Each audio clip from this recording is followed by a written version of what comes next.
Ya, setelah ini kami akan juga menyampaikan. Dan begini deh, kalau sekarang itu kami mengajak pada semuanya untuk melihat. Ya kan? Kami mengajak pada semuanya yang memiliki tanggung jawab terhadap pengembangan dan kedisiplinan anak-anak Indonesia. Kami mengajak untuk datang ke tempat mereka belajar. Itu cara yang terbaik. Karena kalau menilai dari jauh dan katanya, itu tidak akan pernah selesai. Tapi yang terbaik adalah mengunjungi. Setelah mengunjungi, kalau banyak pakar yang dimiliki, punya bimbingan konseling, psikologi anak, ahli gizi dan sejenisnya, bawa ke tempat berlatih. Jadilah mereka menjadi bagian dari kesempurnaan pendidikan yang kami lakukan. Artinya nanti dari komunikasi dengan Pak Bu Putih mengenai hal ini. Ya, kita akan lakukan. Target sendiri berapa siswa? Ya, kita tidak mempunyai target berapa siswa. Adalah setiap orang tua yang akan meminta anaknya dididik oleh kami melalui pola pendidikan disiplin ini, kami menerima dan kami akan dibuat gelombang pertama, gelombang kedua, gelombang ketiga, dan seluruh rangkaian ini adalah orang atau anak yang diantar oleh orang tuanya. Kami tidak menerima anak yang tidak berdasarkan persetujuan orang tua. Pak, kemarin Pak Bigaya mendorong program ini jadi program nasional, gimana Pak tanggapannya Pak? Ya, kalau saya berasa bersyukur dan berterima kasih, dan tentunya jangan dulu menjadi program nasional, uji dulu kompetensinya sukses atau tidak.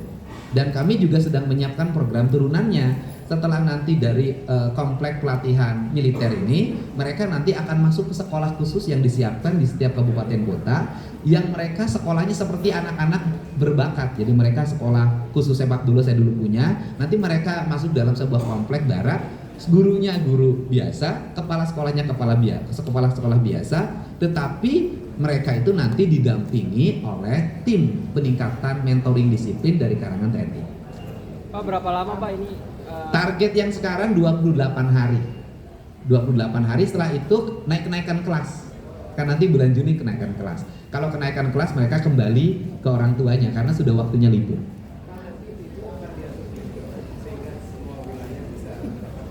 Oh, sudah ada surat edaran yang disampaikan ke Bupati Wali Kota di seluruh Jawa Barat. Sudah edaran gubernur, sudah ada. Konsekuensinya dari Pembiayaan.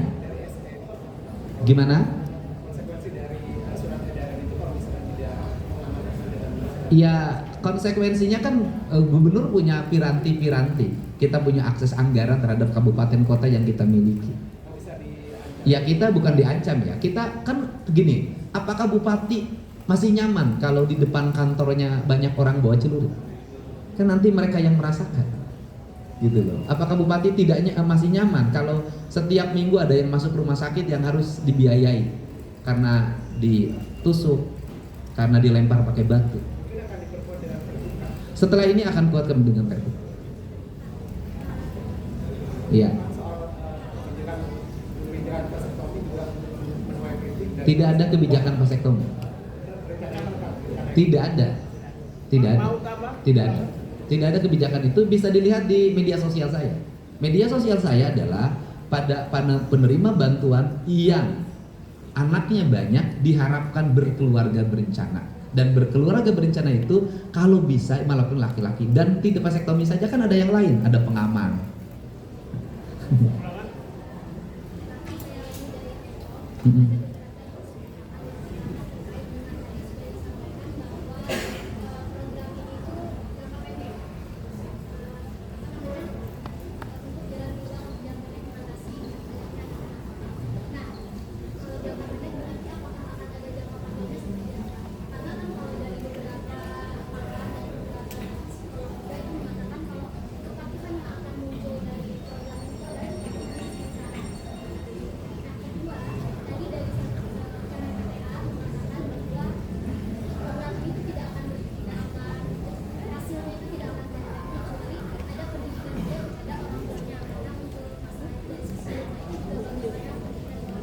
Ya, yang pertama kalau jangka panjang kita akan bikin sekolah yang itu permanen tadi. Sekolah, dan di sekolah itu anak sudah akan dibikin kejuruan. Dia pengen jadi apa? Pengen jadi tentara, polisi, pengusaha, kemudian seniman. Kita buat olahragawan, kita akan buat. Kemudian yang berikutnya adalah pemerintah itu nanti akan mengintervensi dalam penataan ruang. Satu, tata ruangnya diperbaiki, sanitasi lingkungannya diperbaiki, rumah-rumah rakyatnya diperbaiki, akses jalannya diperbaiki. Tetapi kalau sampai pemerintah mengatur orang tua tidak boleh bertengkar, itu nggak bisa. Misalnya suami dengan istrinya bertengkar terus, sehingga anaknya tidak betah di rumah, depresi, broken home. Kan tidak mungkin gubernur ngurusin rumah tangga. Nah itu kesadaran orang tuanya kalau itu.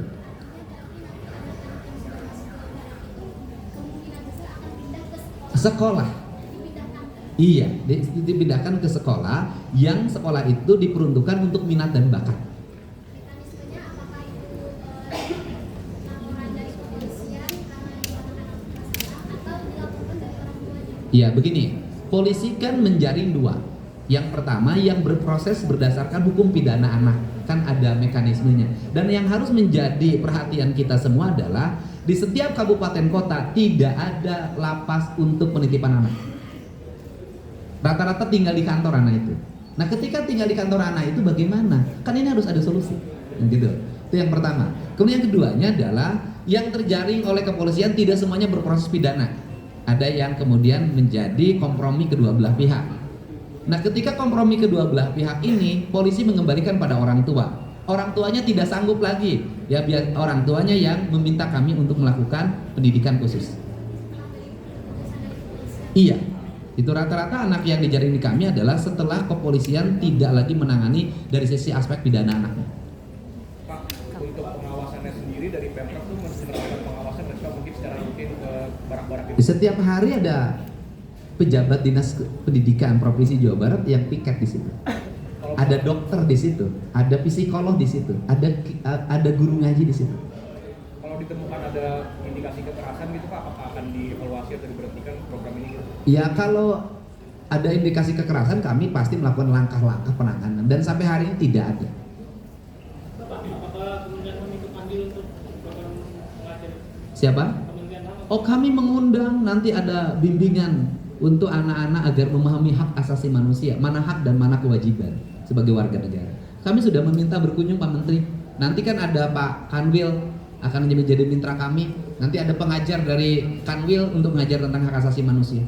Dan memantau, saya minta Kanwil HAM Provinsi Jawa Barat untuk memantau apakah kegiatan kami bertentangan dengan HAM atau tidak. Bapak, ini kan selama 28 hari anak-anak itu dibarakkan. Terus untuk nilai mereka di sekolah formal mereka ini bagaimana Pak? Karena mereka mengikuti ujian dan pendidikan biasa. Dan mereka terkoneksi kepada sekolahnya dan tetap menjadi siswa. Nah, kalau nanti ke barak khusus yang Bapak bilang minat dan bakat, berarti mereka keluar dari sekolah formal? Enggak, mereka tetap terdaftar. Itu pernah saya lakukan ketika dulu saya bikin klub sepak bola namanya Asad Jaya Perkasa. Statusnya tetap di sekolahnya masing-masing, tetapi belajarnya di situ. Nanti kepala sekolah gurunya sering memonitor. Kan ada sekolah bisa jarak jauh. Kang, ini seberapa besar sih atau seberapa yakin optimis pendidikan militer ini akan bisa mengubah sikap perilaku anak di Jawa Barat seluruhnya, itu seberapa besar dan seberapa yakin gitu? Oh, saya sangat yakin 100% berhasil. Dan kita kan lebih baik punya keyakinan dan melaksanakan daripada melakukan pembiaran. Apakah sudah melakukan survei terlebih dahulu Pak untuk melakukan pendidikan militer ini di Jawa Oh iya. Barat? Begini, bukan pendidikan militer ya, pendidikan di barak. Ya, pendidikan di Pak Barat. Menteri pakai mic. Tolong jangan, Iya. bukan pendidikan militer, tapi pendidikan di barak. Oke? Jangan sampai nulis judulnya pendidikan militer ini, nggak boleh ya. Dan Kita sebenarnya udah klarifikasi ya. Dan sebenarnya juga sekarang tidak barak militer juga. Kalau Dodik itu kan sudah bukan barak militer, itu baraknya sipil juga, cuman pelatihnya dari militer. Nah kemudian seberapa yakin? Ya yakin, kan tidak mungkin saya lakukan kalau saya tidak meyakini. Berdasarkan apa keyakinannya? Ya saya kan selama ini melakukan riset, keliling, memahami, kemudian menangani. Saya menangani anak yang berperilaku khusus sudah banyak secara pribadi saya. Dan saya ceraskan ya, tidak mudah. Saya pernah dulu nitip di pesantren Cireok. Itu ada anak yang nyuri terus, kemudian dimasukin pesantren, pesantrennya udah dijagain, dia lari ke atas lewat gentingnya dibongkar, loncat lewat pagar. Kadang-kadang anak itu sudah punya perilaku yang sangat luar biasa. Anak SD kelas 5. Jadi tidak mudah untuk itu, untuk menyelesaikan problem ini satu, menangani secara bersama. Oke ya. Pak Menteri boleh dijabarkan nanti kerjasama dari Kementerian HAM memastikan tidak ada pelanggaran HAM dalam program ini seperti apa Pak?